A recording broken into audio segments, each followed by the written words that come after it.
ಇದು ಏನೋ ಸಹಜವಾಗಿ ಏನೋ ಬೈ ಮಿಸ್ಟೇಕ್ ಆಗಿರುವಂಥ ಬ್ಲಾಸ್ಟ್ ಅಲ್ಲವೇ ಅಲ್ಲ. ಮೇಲ್ನೋಟಕ್ಕೆ ಈ ಸ್ಫೋಟದ ತೀವ್ರತೆ ನೋಡಿದಂಥ ಸಂದರ್ಭದಲ್ಲಿ ಪಕ್ಕಾ ಪ್ಲಾನ್ ಅಂತ ಅನಿಸ್ತಾ ಇದೆ. ಸಾವಿನ ಸಂಖ್ಯೆ 9ಕ್ಕೆ ಏರಿದೆ. 8 ಅಂತ ಅಂದಿದ್ದೀವಿ, ಈಗ ಅದು 9ಕ್ಕೆ ಏರಿದೆ. ಇನ್ನೂ ಕೂಡ 20 ಜನ ಆಸ್ಪತ್ರೆಯಲ್ಲಿದ್ದರು. ಅದರಲ್ಲಿ ಮತ್ತೊಬ್ಬ ಈಗ ಜೀವ ಕಳ್ಕೊಂಡ. 19 ಜನ ಇನ್ನೂ ಕೂಡ ನರಳಾಡ್ತಾ ಇದ್ದಾರೆ. ಸಾವಿನ ಸಂಖ್ಯೆ 9ಕ್ಕೆ ಏರಿದೆ ರಾಷ್ಟ್ರ ರಾಜಧಾನಿಯಲ್ಲಿ.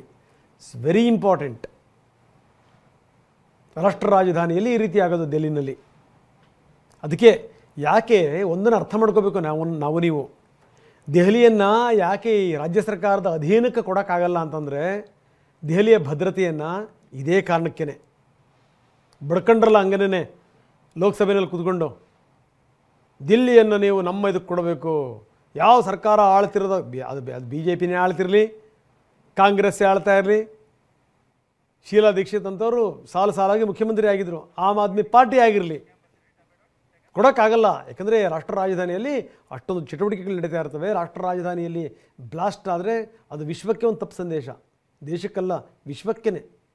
ಸೊ ಇದು ಸಂಗತಿ. ಹೀಗಾಗಿ ಏನು ಅಂತಂದರೆ ಗೃಹ ಸಚಿವರು ಇವತ್ತು ಇಂಪಾರ್ಟೆಂಟ್ ಮೀಟಿಂಗ್ ಕರೆದಿದ್ದಾರೆ. ಕೆಲವೇ ಕ್ಷಣಗಳಲ್ಲಿ ಮೀಟಿಂಗ್ ಶುರುವಾಗುತ್ತೆ. ಭದ್ರತಾ ಪಡೆಗಳ ಮುಖ್ಯಸ್ಥರ ಸಭೆ. ಇದು ಒಳಗಡೆಗೆ ಏನಾದರೂ ತೊಂದರೆಗಳಾದರೆ ದೇಶದ ಒಳಗಡೆಗೆ ಹೇಗೆ ಏನು ಎತ್ತ ಗುಪ್ತಚರ ಬ್ಯೂರೋದವರು ಕೂಡ ಇರ್ತಾರೆ. ಆಂತರಿಕ ಭದ್ರತೆಗೆ ಸಂಬಂಧಪಟ್ಟಂಥವ್ರು ಇದ್ದಾರೆ. ಇಂಟರ್ನಲ್ ಸೆಕ್ಯೂರಿಟಿ ಅಧಿಕಾರಿಗಳಿರ್ತಾರೆ. ಗೃಹ ಸಚಿವ ಅಮಿತ್ ಶಾ ಅವರ ನೇತೃತ್ವದಲ್ಲಿ ನಡೆಯುವಂಥ ಮೀಟಿಂಗ್ ವೆರಿ ಇಂಪಾರ್ಟೆಂಟ್ ಮೀಟಿಂಗ್. ಒಳಗಡೆಯ ಸ್ಥಿತಿಗತಿಗಳನ್ನು ಸ್ವಲ್ಪ ಅಧ್ವಾನ ಮಾಡಿಬಿಟ್ರೆ ಹೊರಗಡೆಗೆ ಆ ಕಡೆಯಿಂದ ಈ ಕಡೆ ಬಾಂಗ್ಲಾ ರೆಡಿ ಆಗ್ತಾ ಇದೆ, ಪಾಕಿಸ್ತಾನ ರೆಡಿ ಆಗ್ತಾ ಇದೆ. ನಮಗೆ ಹುಟ್ಟಿರುವಂಥ 2 ರಾಷ್ಟ್ರಗಳು, ನಮ್ಮ ಸಂತಾನಗಳು ನಮ್ಮ ವಿರುದ್ಧನೇ ಇವತ್ತು ತಿರುಗಿ ಬಿದ್ದಿರೋದು. ಭಾರತ ಇರಲಿಲ್ಲ ಅಂತಂತಂದರೆ ಪಾಕಿಸ್ತಾನ ಹುಟ್ಟುತ್ತಾ ಇತ್ತಾ, ಬಾಂಗ್ಲಾ ಹುಟ್ಟುತ್ತಾ ಇತ್ತ. ಈಗ ನೋಡಿ, ಬಾಂಗ್ಲಾದಲ್ಲಿ ಎಲ್ಲವೂ ಕೂಡ ತಯಾರಾಗಿದೆ. ಯಾವುದೇ ಸಂದರ್ಭದಲ್ಲಿ ಯಾವುದೇ ರೀತಿ ಘಟನೆಗಳಾಗ್ಬಿಡ್ಬೋದು, ಈ ರೀತಿ ಆತಂಕ ಇದೆ. ಇದು ಸಂಗತಿ.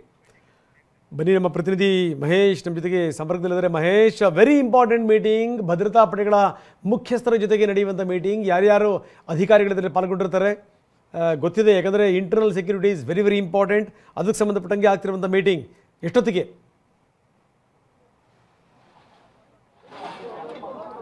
ರಂಗನಾಥ್, ಖಂಡಿತ ಏನು ದೆಹಲಿಯಲ್ಲಿ ನಡೆದಂಥ ಕಾರು ಸ್ಫೋಟ ಪ್ರಕರಣ ಏನು ಸಣ್ಣ ಪುಟ್ಟ ಘಟನೆ ಅಲ್ಲ ಅಂತ ಹೇಳ್ಬೋದು. ಹೀಗಾಗಿ ಕೇಂದ್ರ ಗೃಹ ಸಚಿವರಾದಂಥ ಅಮಿತ್ ಶಾ ಅವರು ಕೆಲವೇ ಕ್ಷಣಗಳಲ್ಲಿ ಒಂದು ಭದ್ರತಾ ಪಡೆಗಳ ಜೊತೆ ಮೀಟಿಂಗ್ ಕೂಡ ಕರೆದಿರುವಂಥದ್ದು. 10:30 ಸುಮಾರಿಗೆ ಒಂದು ಸಭೆ ಆರಂಭ ಆಗಲಿದೆ ಅನ್ನೋದು ಕೂಡ ಗೊತ್ತಾಗ್ತಾ ಇದೆ. ಕೇಳಿ ರಾಷ್ಟ್ರ ರಾಜಧಾನಿಯಲ್ಲಿ ಸಾಕಷ್ಟು ಪ್ರತಿನಿತ್ಯ ಲಕ್ಷಾಂತರ ಜನರು ಓಡಾಟ ಮಾಡ್ತಾ ಇರ್ತಾರೆ. ಅಂದರೆ ಇಲ್ಲಿ ಪಕ್ಕಾ ಪ್ಲಾನ್ ಮಾಡಿ ಒಂದು ಬ್ಲಾಸ್ಟ್ ಮಾಡಿದ್ರು ಅನ್ನೋದು ಕೂಡ ಗೊತ್ತಾಗ್ತಾ ಇರುವಂಥದ್ದು. ಯಾಕಂದರೆ ಕೆಂಪುಕೋಟೆ ಇರ್ಬೋದು, ಮತ್ತು ನಮ್ಮ ಬಲಭಾಗದಲ್ಲಿ ನೋಡ್ಬೋದಾಗಿದೆ ಏನು ಒಂದು ಜೈನ ಮಂದಿರ ಏನಿದೆ, ಇದು ಕೂಡ ಒಂದು ಇದರ ಹಿಂದೆ ಜೈನ ಮಂದಿರ ಹಿಂದೆ ಹಿಂದೂ ದೇವಾಲಯ ಕೂಡ ಇರುವಂಥದ್ದು. ಇಲ್ಲೂ ಕೂಡ ಸಾವಿರಾರು ಭಕ್ತರು ಇಲ್ಲಿಗೆ ಬಂದು ಹೋಗ್ತಾರೆ. ಮತ್ತು ಚಾಂದಿನಿ ಚೌಕ್ ಕೂಡ ಇದೇ ಹತ್ತಿರದಲ್ಲಿ ಇರುವಂಥದ್ದು. ಪ್ರತಿನಿತ್ಯ ಸಾವಿರಾರು ಜನರು ಅಲ್ಲಿಗೆ ಬಂದು ಹೋಗ್ತಾರೆ. ಈ ಹಿನ್ನೆಲೆಯಲ್ಲಿ ಸಾಕಷ್ಟು ಒಂದು ಪ್ಲಾನ್ ಮಾಡಿದ್ದಾರೆ ಅನ್ನೋದು ಕೂಡ ಗೊತ್ತಾಗ್ತಾ ಇದೆ. ಈಗ ಸದ್ಯ ಮಾಹಿತಿ ಪ್ರಕಾರ ದೆಹಲಿಯಿಂದ ಫರೀದಾಬಾದಿಂದ ಒಂದು ಪುಲ್ವಾಮಾಗೂ ಕೂಡ ದಾಳಿ ನಂಟಿದೆ ಅನ್ನೋದು ಕೂಡ ಗೊತ್ತಾಗ್ತಾ ಇದೆ. ಯಾಕಂದರೆ ಫರೀದಾಬಾದ್ನಲ್ಲಿ ಏನು ಅಧಿಕಾರಿಗಳು ಏನು ಶಂಕಿತರನ್ನು ವಶಕ್ಕೆ ಪಡೆದು ವಿಚಾರಣೆ ಮಾಡಿದಂಥ ಸಂದರ್ಭದಲ್ಲಿ ಸ್ಫೋಟಗಳನ್ನ ವಶಕ್ಕೆ ಪಡೆದು ಆ ಒಂದು ಭಯಭೀತರಾಗಿ ಏನು 3ನೇ ವೈದ್ಯ ಏನಿದ್ದಾನೆ ಆತ ಒಂದು ಕೃತ್ಯ ನಡೆಸಿರಬಹುದು ಅನ್ನೋದು ಕೂಡ ಒಂದು ಶಂಕೆ ವ್ಯಕ್ತ ಆಗ್ತಾ ಇರುವಂಥದ್ದು. ಅದರಡಿ ಈಗ ತನಿಖೆ ಕೂಡ ಮಾಡ್ತಾ ಇದ್ದಾರೆ. ಮತ್ತೆ ಆ ಕಾರಿನಲ್ಲಿ ಆತ ಇದ್ದಾರೆ ಅನ್ನೋದು ಕೂಡ ಈಗ ಗುಪ್ತಚರ ಅಧಿಕಾರಿಗಳು ಕೂಡ ಮಾಹಿತಿ ನೀಡ್ತಾ ಇದ್ದಾರೆ. ಯಾಕಂದ್ರೆ ಈಗ ಬೇರೆ ತಂಡಗಳು ಕೂಡ ಆತ ಎಲ್ಲಿದೆ ಅನ್ನೋದು ಶೋಧ ನಡೆಸಿದಂಥ ಸಂದರ್ಭದಲ್ಲಿ ಇಂಡಿಯಾದಲ್ಲಿ ಎಲ್ಲೂ ಕೂಡ ಪತ್ತೆಯಾಗಿಲ್ಲ. ಈ ಹಿನ್ನೆಲೆಯಲ್ಲಿ ಈತ ಕಾರಿನಲ್ಲಿ ಬಂದಿರಬಹುದು ಅನ್ನೋ ಕೂಡ ಶಂಕೆ ಕೂಡ ವ್ಯಕ್ತ ಆಗ್ತದೆ. ಸದ್ಯ ಆತನ ಏನು ಚಹರೆ ಆಗಿರ್ಬೋದು, ಮತ್ತೆ CCTV ಪರಿಶೀಲನೆ ಆಗಿರ್ಬೋದು, ಈತನ ಹಿಂದೆ ಯಾರಿದ್ದಾರೆ ಇದ್ದಾರೆ. ಮತ್ತು ಅದರಲ್ಲಿದ್ದಂಥ ಕಾರಿನಲ್ಲಿ ಇನ್ನಿಬ್ಬರು ಯಾರು ಅನ್ನೋದು ಕೂಡ ಈ ಪೊಲೀಸರು ಪತ್ತೆ ಮಾಡ್ತಾ ಇರುವಂಥದ್ದು. ತ್ವರಿತವಾಗಿ ತನಿಖೆ ಭರದಿಂದ ಸಾಗ್ತಾ ಇದೆ ಅಂತ ಹೇಳ್ಬೋದು. ಇವತ್ತು ಅಮಿತ್ ಶಾ ಕೆಲವೇ ಕ್ಷಣಗಳಲ್ಲಿ ಈಗ ಈ ಒಂದು ದೆಹಲಿಯ ಘಟನೆ ಏನಿದೆ ಇಡೀ ವಿಶ್ವ ನೋಡ್ತಾ ಇರುವಂಥದ್ದು. ಅಮೆರಿಕ ಕೂಡ ಒಂದು ಏನು ಸಂತಾಪ ಸೂಚನೆ ಮಾಡಿರುವಂಥದ್ದು. ಯಾಕಂದರೆ ಈ ಒಂದು ಘಟನೆ ಪ್ರಮುಖ ನಗರದಲ್ಲಿ ನಡೆಯಬಾರ್ದಿತ್ತು. ಈ ಭಯೋತ್ಪಾದಕರು ಏನಾದರೂ ಇದರ ಹಿಂದೆ ಇದ್ದರೆ ಅದಕ್ಕೆ ತಕ್ಕ ಪಾಠ ಕಲಿಸಬೇಕು ಅನ್ನೋದು ಕೂಡ ಅಮೆರಿಕ ಒತ್ತಾಯ ಮಾಡಿರುವಂಥದ್ದು.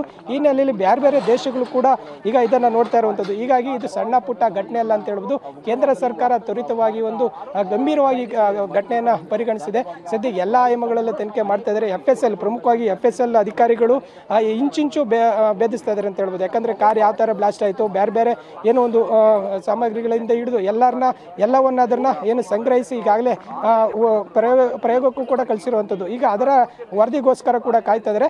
ಅಮಿತ್ ಶಾ ಸಭೆ ಆರಂಭಕ್ಕೂ ಮುಂಚೆವೇ ಒಂದಷ್ಟು ಮಾಹಿತಿಗಳು ಕೂಡ ಈಗ ಕೇಂದ್ರ ಸರ್ಕಾರಕ್ಕೂ ಕೂಡ ಏನು ಸಲ್ಲಿಕೆ ಆಗ್ತದೆ. ಒಟ್ಟಾರೆ ಈ ಒಂದು ಘಟನೆಯನ್ನು ಸಣ್ಣ ಪುಟ್ಟ ಘಟನೆ ಪರಿಗಣಿಸದೆ ಗಂಭೀರವಾಗಿ ಪರಿಗಣಿಸಿ ಈಗ ಸಭೆ ಕೂಡ ಕೆಲವು ಕ್ಷಣಗಳಲ್ಲಿ ಅಮಿತ್ ಶಾ ಅವರು ನಡೆಸಲಿದ್ದಾರೆ. ರಂಗನಾಥ್. ಎಸ್, ಧನ್ಯವಾದ ತಮ್ಮೆಲ್ಲ ಮಾಹಿತಿಗೆ.